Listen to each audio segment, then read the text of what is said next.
Olá, turma, tudo bem com vocês? Espero que estejam todos bem. Como estamos ainda no período de isolamento, vamos continuar aqui a enfatizar nossos assuntos por meio dos vídeos.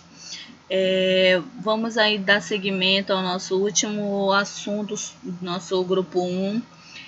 Nesse momento, nós já vimos anteriormente os conflitos no campo, né, os conflitos sociais do campo, onde gerou aí várias dizimações de pessoas também. Agora vamos saber dos modos 8 e 9 sobre as consequências e conflitos aí depois da industrialização e depois da urbanização, tá? Então vamos ver que, assim como no campo, as cidades também vivenciaram na Primeira República movimentos em reação às medidas do governo republicano. E aqui vamos conhecer algumas delas. Por exemplo, as reformas urbanísticas no Rio de Janeiro. Apesar de ser a capital do país, o Rio de Janeiro apresentava aí sérios problemas urbanos sociais, então provocados por péssimas condições sanitárias. Via-se lixo amontoado pelas ruas, enquanto ratos e mosquitos se multiplicavam. Também houve algumas doenças como a febre amarela, a varíola e a peste bubônica. Então, isso tudo era comum, né, nesse período, e também vitimavam aí centenas de pessoas. Em contrapartida, a cafeicultura experimentava o crescimento nesse período, o que satisfazia a elite econômica dominante. Para esse grupo, não interessava que a capital da recente república estivesse em tais condições, pois não condizia com o caráter moderno que já era realidade nas capitais europeias. Aqui ao lado temos a imagem que representava aí naquele período os cortiços, né, lá no centro do Rio de Janeiro.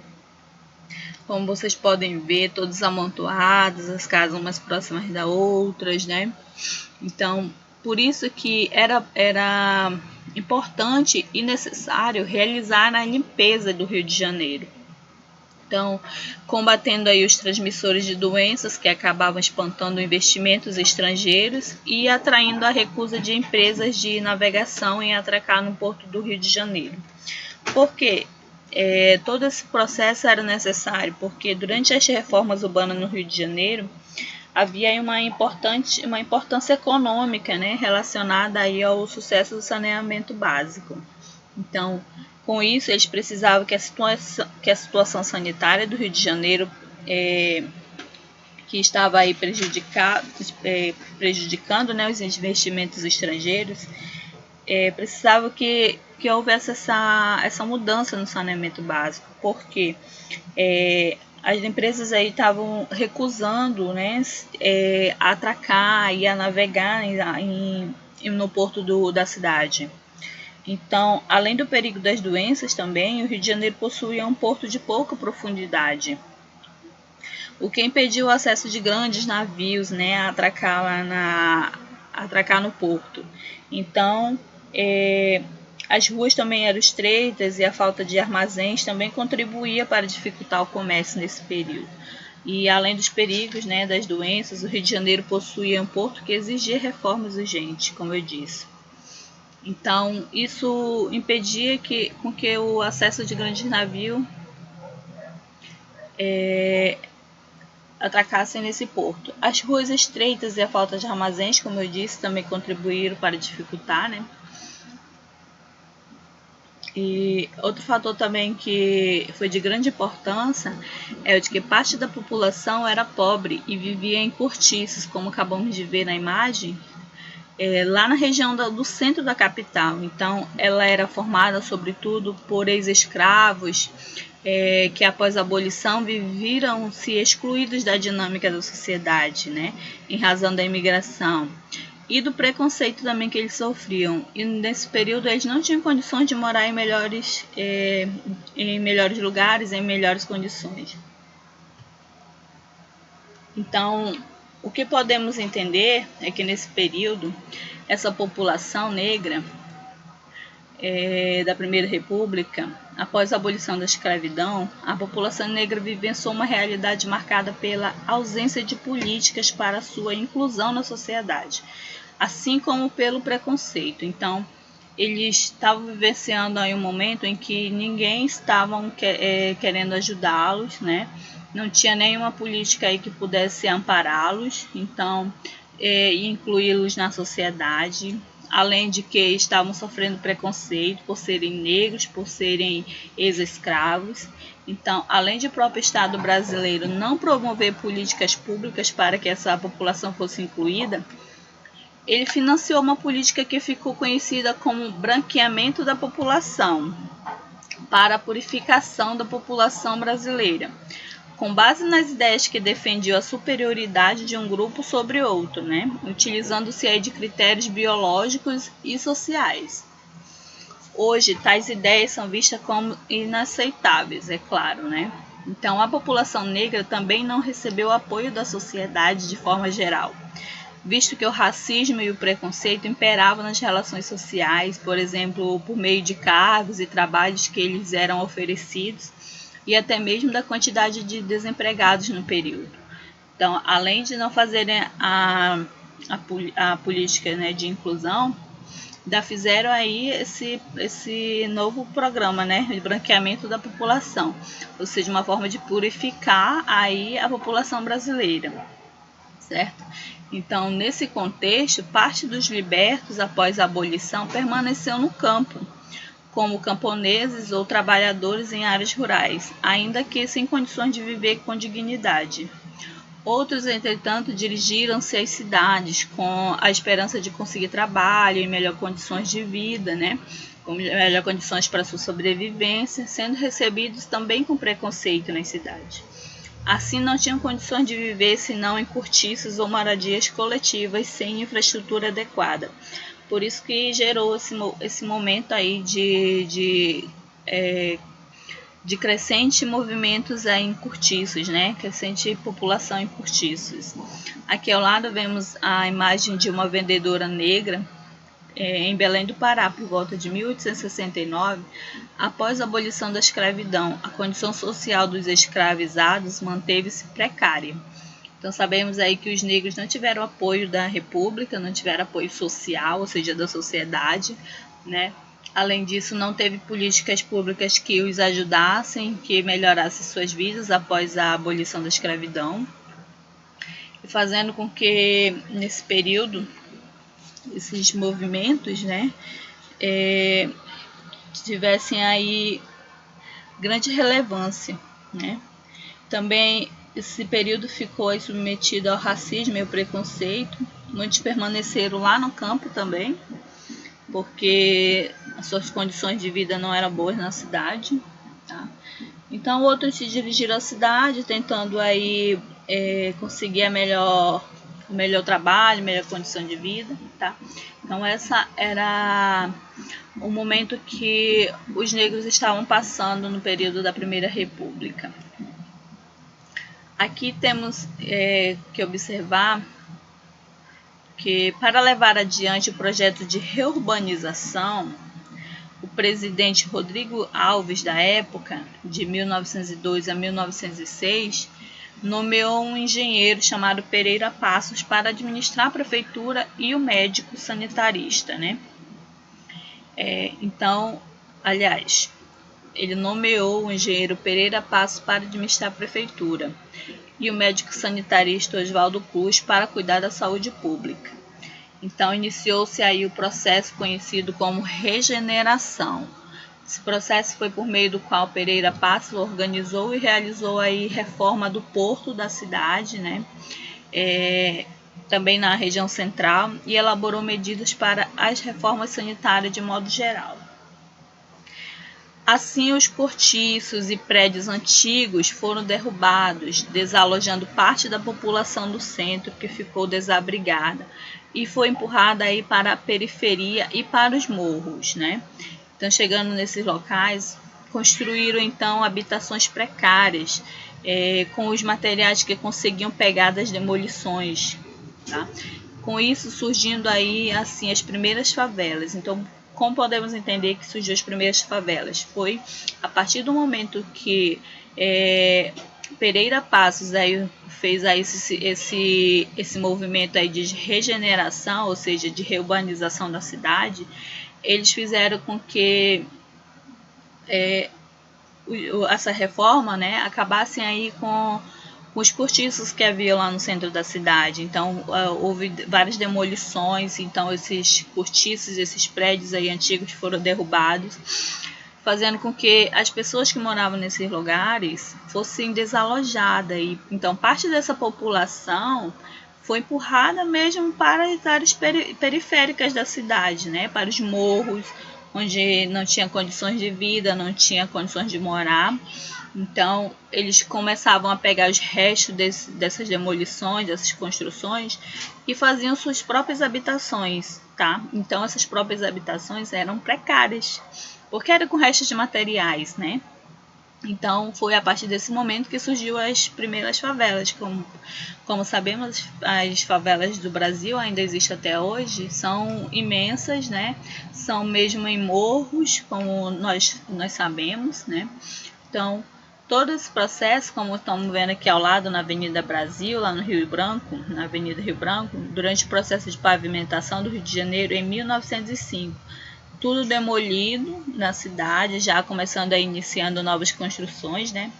Observe que há vários escombros resultantes daí das demolições dos cortiços, tá? Então, nesse momento também aí teve várias revoltas. Dentre elas, vamos ver a revolta da vacina.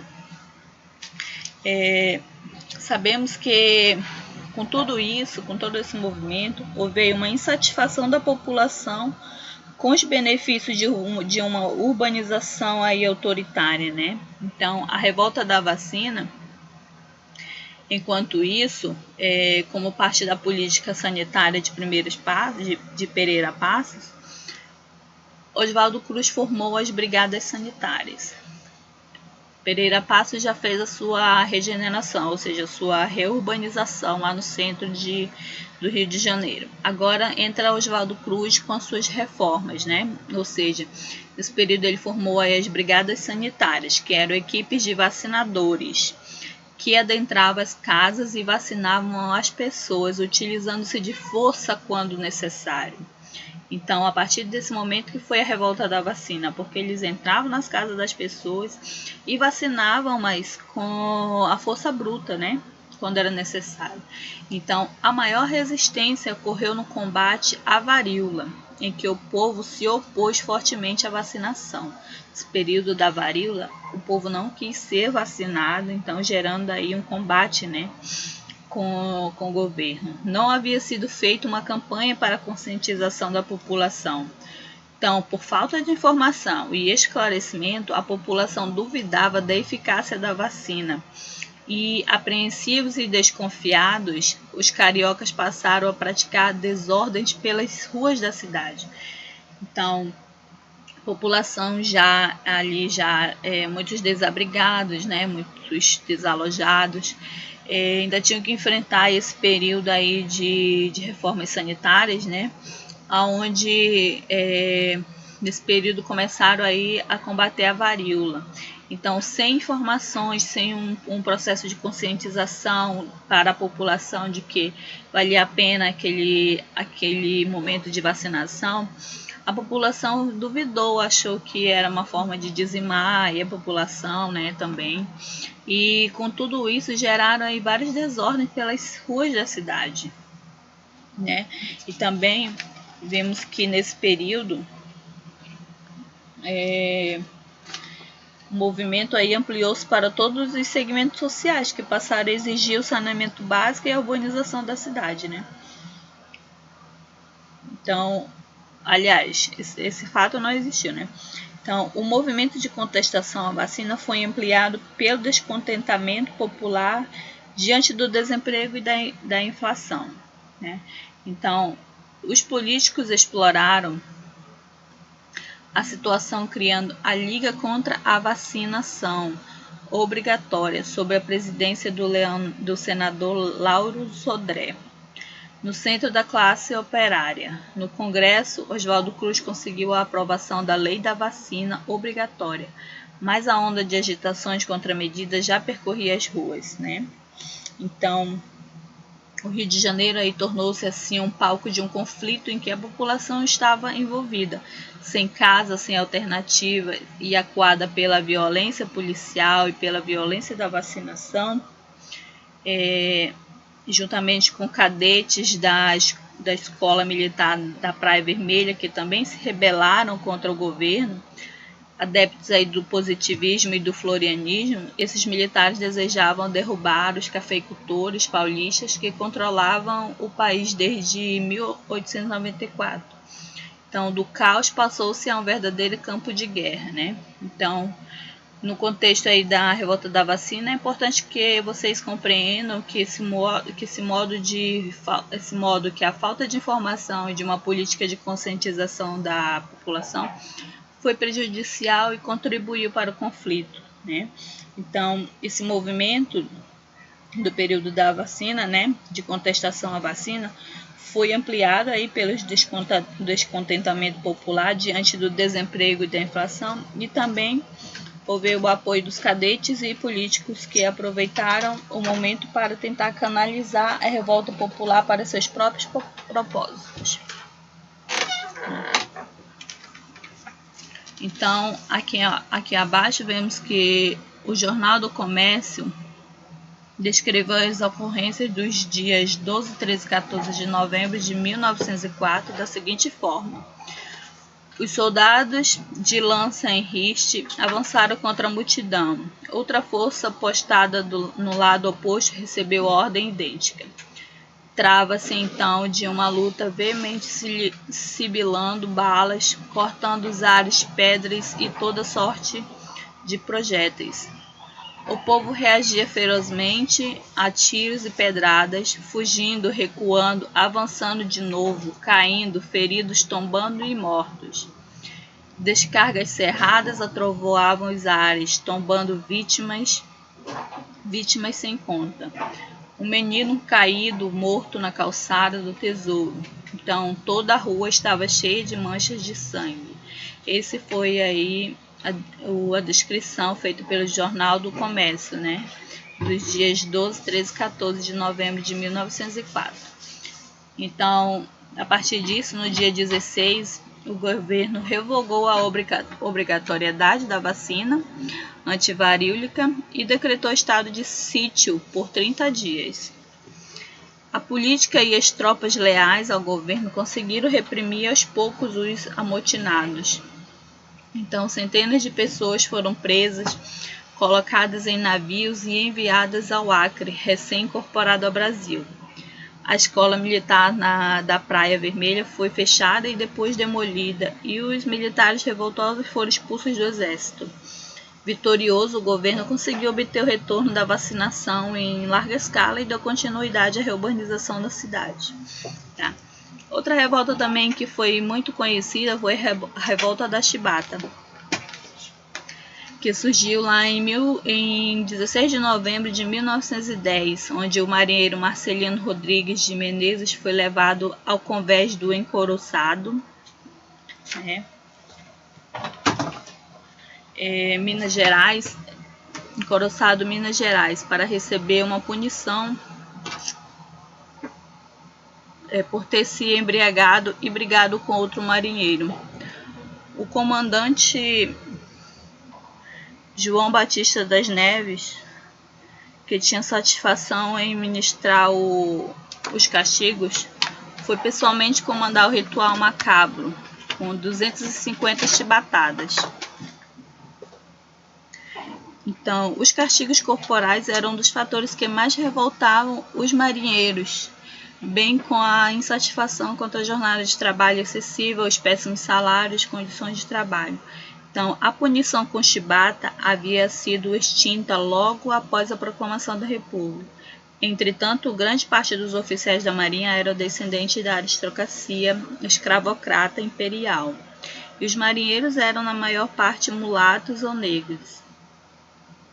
Então, 6 dias após o castigo de Marcelino Rodrigues, sob a liderança do marinheiro João Cândido, a tripulação de Minas Gerais, do Minas Gerais, rebelou-se e em seguida a de outros navios também atracados na Baía da Guanabara.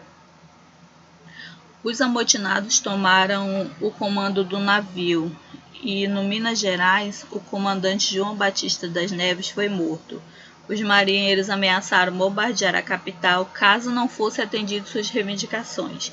Suas reivindicações eram fim dos castigos corporais, redução da jornada de trabalho e aumento salarial. Então, diante da situação, o governo resolveu negociar com os amotinados, conseguindo que os marinheiros depusessem as armas e também que o Congresso acrescentasse a pauta das reivindicações e anistia aos revoltosos.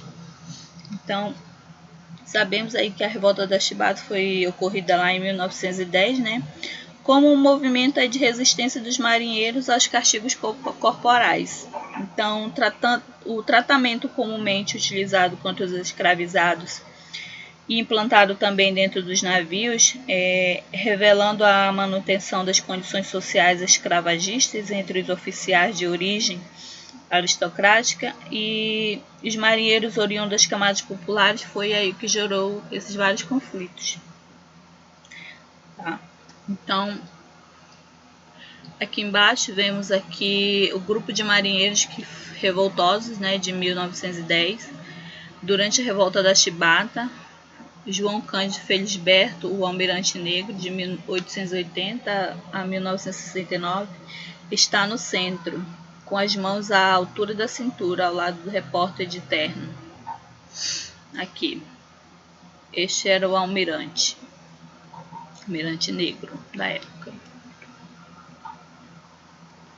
Depois disso, no Congresso, os senadores conseguiram a aprovação de todas as exigências. Entretanto, alguns dias depois, um decreto presidencial permitiu que a Marinha expulsasse de seu quadro os principais revoltosos, e mais tarde foram presos. Durante a repressão, muitos marinheiros foram mortos e outros tantos presos, como João Cândido foi preso. Grande parte foi mandada para o exílio no Acre. João Cândido foi internado em um sanatório para doentes mentais e conseguiu, após 2 anos de confinamento, ser solto. Então, o que podemos também observar é que todos os seus problemas, né, do governo, como pessoas que estavam doentes ou pessoas que eram expulsas do país, do Rio de Janeiro, da cidade do Rio de Janeiro, eram transferidos para o Acre. Outros movimentos também foram os movimentos operários, né? Falamos ali dos movimentos da urbanização nesse período. Então, vamos ver que os movimentos operários, que a partir de 1860 surgiram os primeiros jornais de tendência proletária. E as primeiras formas de organização, como as ligas operárias, as corporações e as caixas beneficentes, também surgiram nesse período. Imigrantes constituíam a maioria da população operária. Então, durante o Império, levas de imigrantes abandonaram as fazendas de café, dirigindo-se para as cidades, a fim de trabalhar nas fábricas ou montar um pequeno negócio. Então, contribuindo para a urbanização crescente. No final do século XIX, a economia agroexportadora cafeeira dominava o cenário político do país e oferecia condições para o desenvolvimento da industrialização, inicialmente ligada ao café, transportes, ensacamento, exportação e a bens de consumo das populações urbanas. Durante os primeiros tempos da República, em função do aumento do número de fábricas, o operariado cresceu, concentrando-se especialmente em São Paulo, como consequência da acumulação de capitais provenientes da exportação cafeeira. Entretanto, as condições de trabalho e de vida eram precárias, salários baixos e custo de vida alto. A jornada de trabalho variava entre 9 e 16 horas por dia e 6 dias por semana, sem direito a férias ou indenização em caso de acidente. Então, sabemos também que mulheres e crianças, né, tinham uma situação de trabalho muito precárias, né?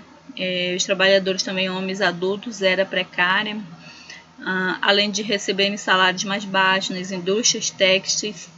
A força de trabalho feminina infantil, a partir dos 10 anos, compunha a maioria da mão de obra e, normalmente, a jornada de trabalho alcançava entre 12 e 18 horas. tá? Então, esse movimento, aos poucos, né, passou a ser organizado de forma mais consistente, principalmente com a chegada de ideias socialistas e anarquistas trazidas principalmente pelos imigrantes italianos. Os socialistas defendiam a propriedade social dos meios de produção para atingir o comunismo, ou seja, uma sociedade sem luta de classes. Já os anarquistas pregavam a autogestão e o fim do absoluto do Estado, porque acreditavam que qualquer forma de governo pressupunha desigualdades sociais. Então, em 1906, o primeiro Congresso Operário Brasileiro, no Rio de Janeiro, de tendência anarquista, pregou a organização dos trabalhadores em sindicatos, daí eles serem conhecidos como anarcossindicalistas, né? Então, os jornais em defesa da classe trabalhadora circulavam pela cidade denunciando as condições de trabalho, como a exploração da mão de obra feminina e infantil. Muitos desses jornais eram escritos em italiano, alimentando a xenofobia por parte da elite dominante. Então, aqui ao lado vemos que a xenofobia é um preconceito em relação aos estrangeiros, pessoas que têm preconceito com os estrangeiros de outros países. Então, a partir desse movimento, a polícia prendia jornais e fechava gráficas, porém eles continuavam a surgir em vários pontos do país. Em defesa de seus interesses, os trabalhadores lançavam mão de sua principal arma, a greve. Então, o governo colocou a polícia nas ruas e promulgou a Lei Adolfo Gordo, proposta em 1907, que autorizava a expulsão do país de líderes sindicais estrangeiros e reafirmava a deportação dos escravistas nacionais para o Acre. Mais uma vez deportando as pessoas para o Acre. Em 1917, o país deparou-se com uma grande elevação do custo de vida.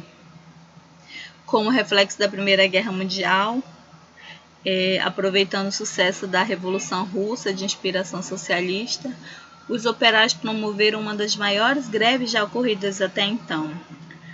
Então, a violenta repressão policial fez outras categorias profissionais aderirem ao movimento, que se expandiu pelo interior do estado e para várias regiões do país. Então, após violentos confrontos, os operários foram atendidos em algumas reivindicações na hora, mas não cumpridas mais tarde pela burguesia.